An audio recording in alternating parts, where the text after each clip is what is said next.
Le rituel est le même chaque mois au palais. Le roi des Peuls est coiffé d'un turban par son assistant et après un bref entretien avec ses émissaires, le conseil des chefs traditionnels peut commencer. Assis sur son trône, Mohamed Bambado écoute et règle les problèmes de ses 5 millions de sujets dispersés dans Lagos, la plus grande ville d'Afrique avec 20 millions d'habitants. La plupart du temps, les gens viennent me parler de leurs problèmes et nous faisons de notre mieux pour voir comment nous allons les résoudre. Si c'est quelque chose que nous pouvons résoudre, nous le faisons immédiatement. Sinon, nous leur disons de revenir. Si c'est quelque chose qui concerne l'application de la loi, nous parlons aux autorités. À l'ordre du jour, litiges fonciers, querelles de famille, attaques et vols à main armée. Le roi des Peuls est sollicité pour tous les problèmes de sa communauté. Une communauté qui souffre aussi de discrimination. Les Peuls sont régulièrement accusés d'être à l'origine des violences meurtrières entre agriculteurs et éleveurs dans le centre du Nigeria. Partout où il y a des Peuls, les gens les voient comme des tueurs. Mais ce n'est pas vrai. Le Peul est un homme merveilleux. Il est arrangeant, il aime ses proches, ses voisins, et il est prêt à dialoguer. Mais vous savez quoi? Toute société a ses brebis galeuses. There is no society that there's no bad eggs. Mohamed Bambado est aussi un homme d'affaires influent. Depuis 3 générations, sa famille a développé une importante société de dockers au port de Lagos. Comme son titre royal, il a hérité de l'affaire familiale qu'il continue de faire prospérer. Un succès reconnu par tous, même par les Yorubas, l'ethnie majoritaire à Lagos. Nous travaillons très bien ensemble. S'il y a des problèmes, ils ne seront pas résolus en fonction d'où l'on vient. Ce sera sur la base objective du problème. Il n'est pas question de couleur ou bien moi je suis du sud et lui du nord. Le problème ne doit pas venir de là. Souvent en déplacement à l'étranger, Mohamed Bambado reste à sa façon un peu nomade, comme l'étaient ses ancêtres, commerçants et éleveurs à travers l'Afrique de l'Ouest. À la fin de la journée, le chef traditionnel et homme d'affaires sait s'arrêter pour profiter de sa famille. Avec 3 garçons et une fille, la dynastie Bambado a de beaux jours devant elle à Lagos.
Des dromadaires par dizaines prêts à être vendus, mais aussi des centaines de vaches qui attendent un nouveau propriétaire.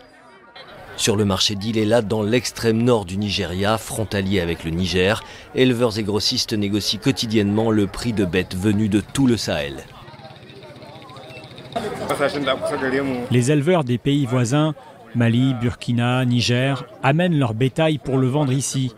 Ils repartent ensuite avec leur argent, en toute sécurité. Ousmane est un éleveur Peul venu du Mali.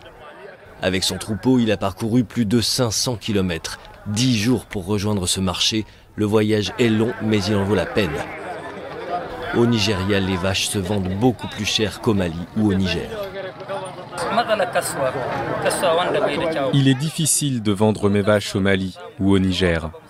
Quand je viens sur ce marché international au Nigeria, je les vends bien et je gagne de l'argent. Je préfère toujours venir ici. Une fois les transactions terminées, la majorité des bêtes sont chargées dans des camions. Direction Lagos et ses 20 millions d'habitants à nourrir. 1000 vaches arrivent chaque jour sur ce marché. Rien que pour le bétail, nous consommons au moins 200 camions par semaine à Lagos pour alimenter la ville. Ici, l'hygiène est sommaire, mais la quantité est au rendez-vous. Les négociations durent toute la journée et il y en a pour toutes les bourses. Le prix d'une vache varie entre 350 et 1000 euros selon sa taille et sa santé. Particuliers, intermédiaires ou grande distribution, tout le monde vient s'approvisionner au marché de Lagos. Si j'achète 2 vaches, je les mets dans une voiture ou sur une moto pour les emmener à l'abattoir. Et après les avoir préparées, je les vends à mes clients. En pleine croissance démographique, le Nigeria consomme 380 000 tonnes de bœuf par an et il en consommera 3 fois plus d'ici à 2050. Le secteur est en pleine expansion, mais il reste très fragile. L'élevage reste majoritairement traditionnel et le conflit lié à l'accès à la terre a fait des milliers de morts entre agriculteurs et éleveurs ces dernières années.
Après avoir transhumé des centaines de kilomètres à travers la brousse aride, ce troupeau de bœufs va enfin pouvoir s'abreuver. Le voyage a duré des semaines, il a été long et éprouvant. Chaque année, c'est pourtant la même expédition. Au mois de juillet, Ibrahim et sa famille quittent les terres du Nigeria où ils ont passé la saison sèche pour rejoindre les prairies humides du Niger. Cette période de soudure est extrêmement délicate. Les bêtes sont maigres, elles peuvent mourir de faim et de soif si les pluies ne tombent pas à temps. Pendant la saison sèche, nous avons toujours eu un problème d'eau. Il a plu un peu plus tôt cette année, donc les mares et les points d'eau étaient remplis, mais la sécheresse est revenue. Les points d'eau se sont taris et on a dû se rabattre sur ce puits pour abreuver les bêtes. Nomades à la recherche des pâturages les plus verts pour nourrir leur bétail, les Peuls sillonnent l'Afrique de l'Ouest toute l'année. Ibrahim et son clan sont des Peuls Wodabe. Ils se déplacent en caravane et établissent des campements à chaque étape. Un mode de vie ancestral, mais aujourd'hui profondément bouleversé par les sécheresses successives qui frappent le Sahel. L'âne, la chèvre et la vache sont au centre de la vie pastorale des Peuls. L'animal est la fierté d'un Peul. Sans lui, le berger n'est plus rien.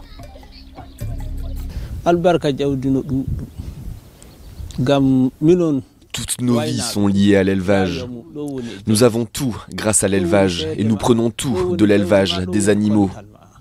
Tout ce que l'on fait dépend d'eux. Ils sont indispensables pour nous. Rouada est le chef du camp.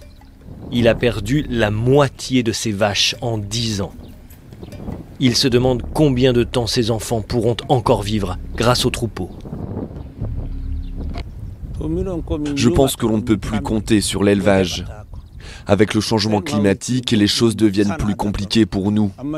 Alors que penser des générations qui viendront après ? Au Niger, l'équivalent de plus de 110 000 terrains de foot de terre disparaissent chaque année à cause de la désertification et de l'érosion des sols. Comme Barka, des milliers d'éleveurs ont tout perdu. Les sécheresses de plus en plus longues et la hausse du prix des céréales ont achevé son troupeau. Avec sa femme et ses 5 enfants, il est parti tenter sa chance en ville. Il garde désormais la maison d'un notable à Maradi, la 2e ville du Niger. Il gagne à peine 30 € par mois.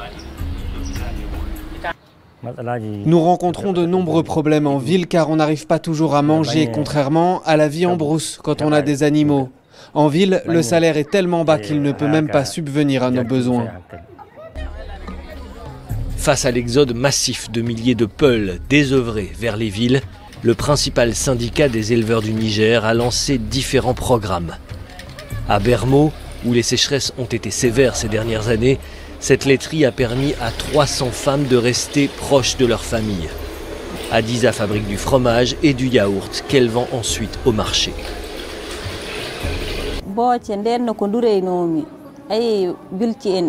Avant, je ne partais pas en exode, je payais la scolarité de mes enfants avec la vente de mes animaux. Mais quand je n'ai plus eu d'animaux, je suis partie en exode pour pouvoir aider ma famille. Après plusieurs essais, j'ai constaté que cela ne marchait pas. Je ne gagnais pas assez d'argent. C'est pourquoi j'ai accepté ce travail ici. Malgré les difficultés qui s'accumulent, de nombreux peuls refusent d'abandonner l'élevage. Pour venir en aide à ceux qui continuent les transhumances, la radio communautaire Maraba diffuse des bulletins quotidiens pour les informer sur la sécurité des sentiers, la météo et la disponibilité des zones de pâturage. Diffusée en plusieurs langues, la radio revendique 200 000 auditeurs dans ce pays où 85% des habitants pratiquent l'élevage. Ces informations sont très utiles pour nous. Elles nous orientent dans la mobilité pour savoir à quel endroit le pâturage et l'eau sont disponibles. Aussi, la radio nous rassure afin d'éviter certains obstacles. À la fin de la saison des pluies, lorsque les animaux ont mangé à leur faim, les Peuls Wodabé célèbrent le Guéréwol, la cure salée. C'est le moment le plus important de l'année. Les bêtes sont repues et les hommes peuvent enfin respirer. De tout le Sahel, les familles se retrouvent pour renouer les liens d'amitié et l'amour. Les hommes s'apprêtent et se maquillent. À la nuit tombée, ils dansent pour séduire leurs femmes. Une fête pour trouver du courage avant de reprendre la route et de braver les dangers. Bientôt, l'herbe disparaîtra et les mares s'assécheront. Il leur faudra marcher toujours plus loin à la recherche.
La transhumance s'est installée comme une nécessité d'abord et comme une opportunité.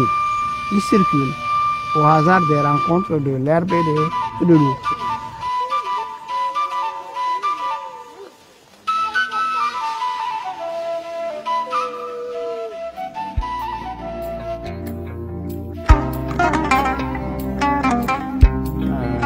yimɓe le won waraɓe fa heewi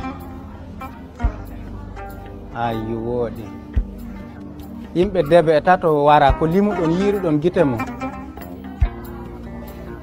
ɓe warannomen goto goto ɗiɗɗiɗo goto goto ɗum kam fof fa ɗum fof heƴay ɓe waɗi ɓe ummoke hande ka ɗon suudu am nun hunde fof heɗɗa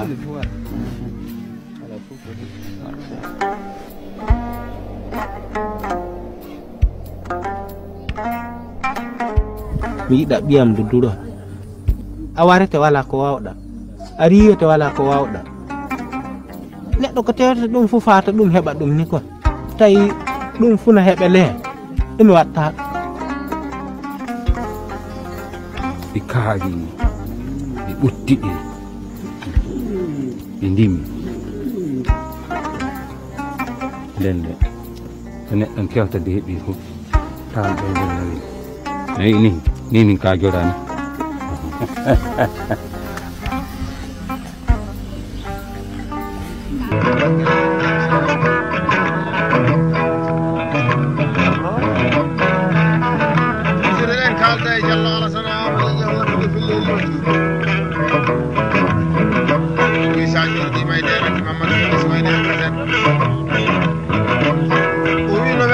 makko foti hande e jonde jooɗande weltina hen seeɗaɓe makko e miñiraɓe makko ɓe o yawaki ba camma jawli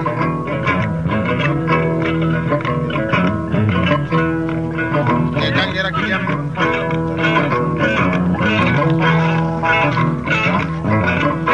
jaay maani sambo itani e soɓe be kardial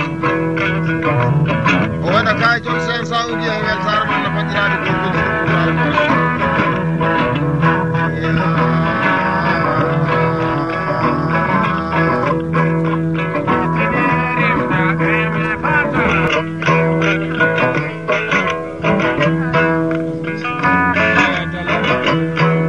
usuɗen kalda e dalla magas